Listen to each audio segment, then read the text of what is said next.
things that I forgot to mention in our Deliverance from Autism testimony.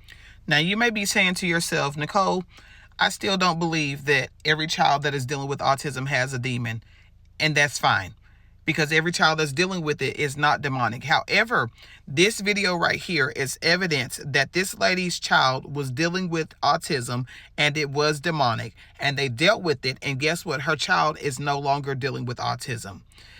And people may be saying to themselves, I don't care what you say, whether it's a demon, whether it's not a demon, my child is not dealing with a demon, all those things.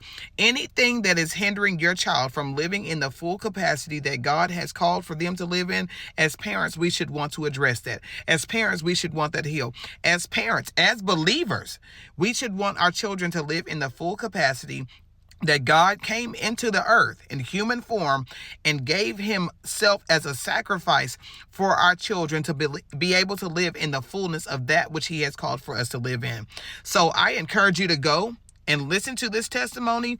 This is just one of the parts. She has multiple parts posted, and I'm going to tag her even in this post so that you can see that God has put evidence in the earth of people whose children were dealing with autism and they have been set free. I encourage you to go and listen, and I encourage you to listen with an open heart to be able to receive that which the Spirit of the Lord is speaking concerning children being set free, healed, and delivered, because he wants his children to live in the fullness of what he has called for them to live in. That is their inheritance.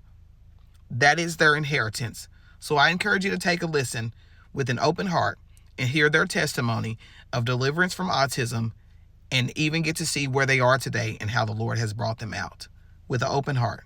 I'll see y'all in the next video.